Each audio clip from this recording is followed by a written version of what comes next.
Hello everyone, Mr. John here from Areteem Institute with this week's Thursday Tidbit. We're going to be doing one that's a little bit more visual today, and we're going to be talking about Platonic solids. So let's jump in with a little bit of review.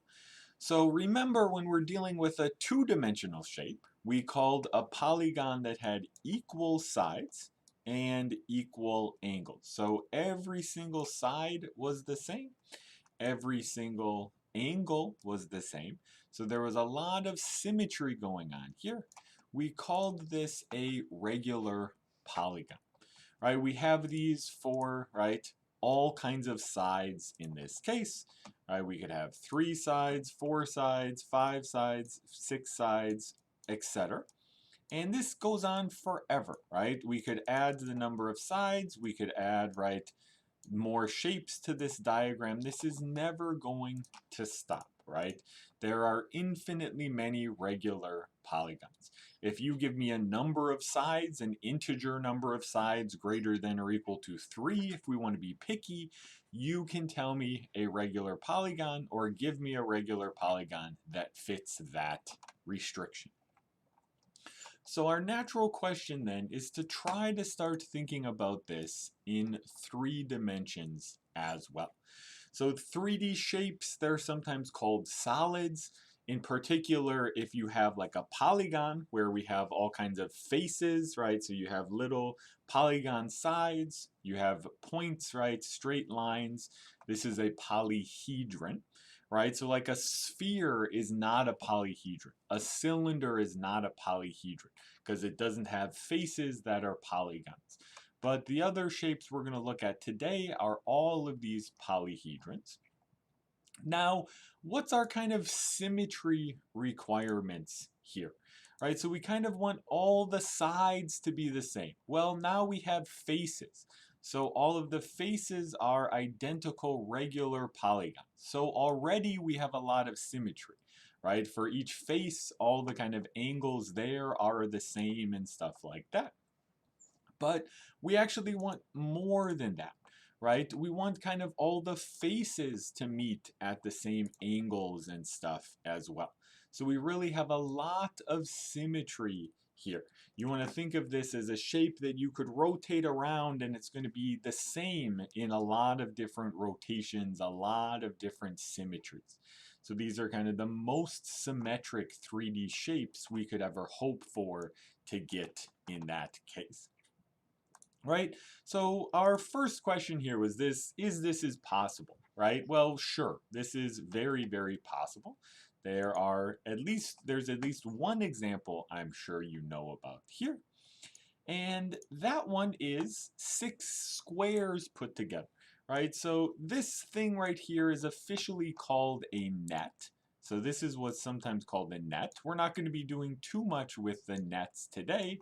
This slide and the next slide has some example nets on it. But, right, we might say, okay, we have these 3, 4, 5, 6, right, squares in this case. And, right, you've maybe even built this sometime in school, right? You could cut out these 6 squares, we can fold them up, and I'm pretty sure everybody knows in this case, right, we get what is called a cube. Right, so we have a cube in this scenario there. So just to kind of highlight some of these foldings, right, if we highlight this square right here, we could make that the bottom square. So when we fold everything up, this is that kind of bottom square that gets folded up, and we have the rest of the shape around it from that point. So you're used to this, right? In a lot of shapes, right? We have this kind of cube here. You could call this an example of a rectangular prism, but the kind of symmetric, the nice shape we have is called a cube here. So we have 6 faces. All of those faces are made up of squares in this scenario.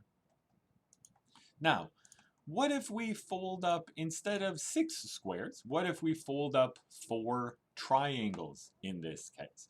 So again, I'm going to kind of highlight one I want to think of as the bottom triangle here.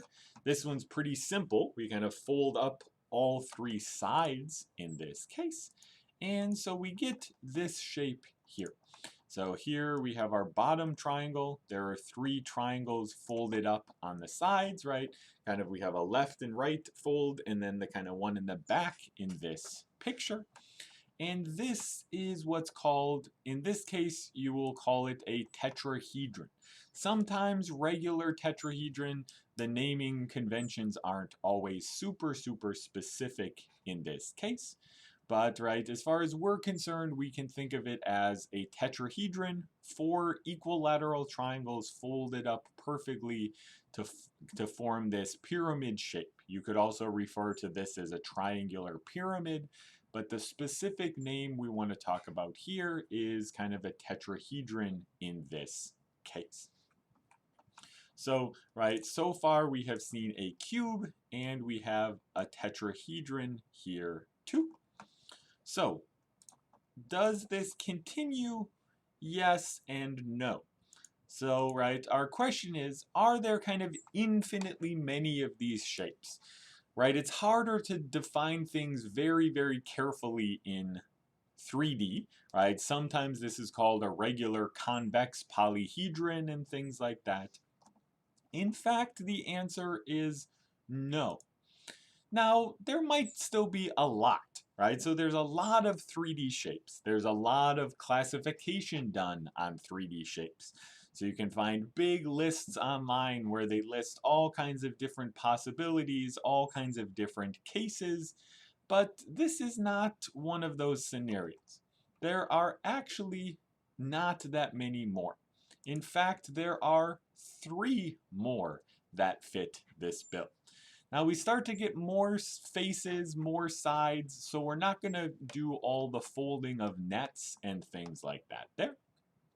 But our first example is 8 triangles. Again, equilateral triangles. I'm not going to kind of keep mentioning that we have regular polygons, but we can form 8 triangles and fold them up to make an octahedron in this case.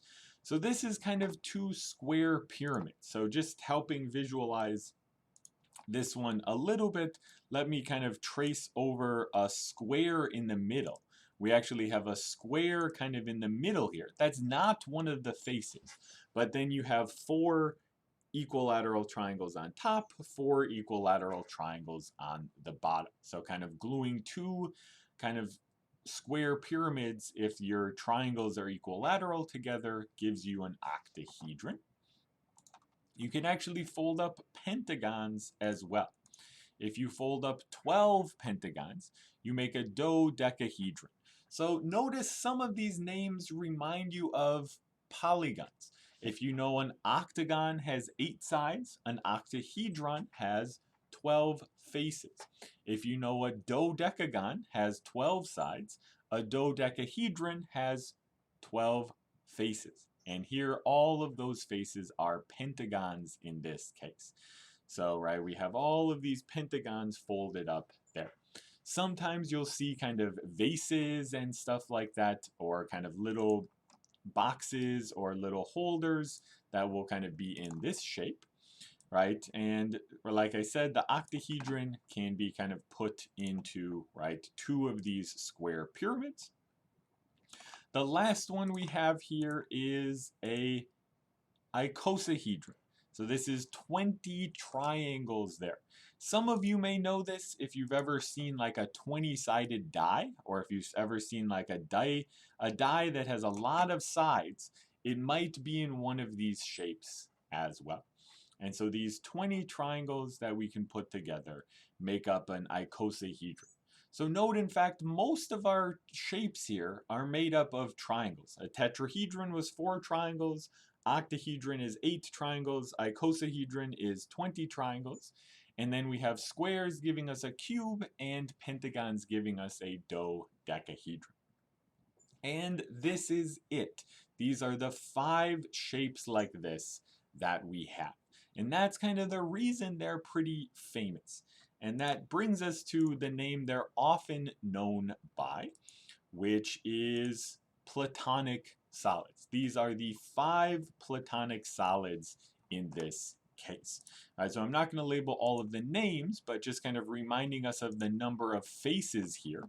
Right, we have 4 faces for the tetrahedron. We have 6 faces for the cube. We have 8 faces for the octahedron.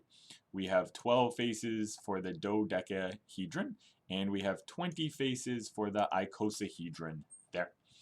And so this was kind of, these were studied a lot. They thought for a long time there would be more. They became more and more convinced that there were no longer any more. Right? Platonic here comes from the very famous Greek philosopher Plato.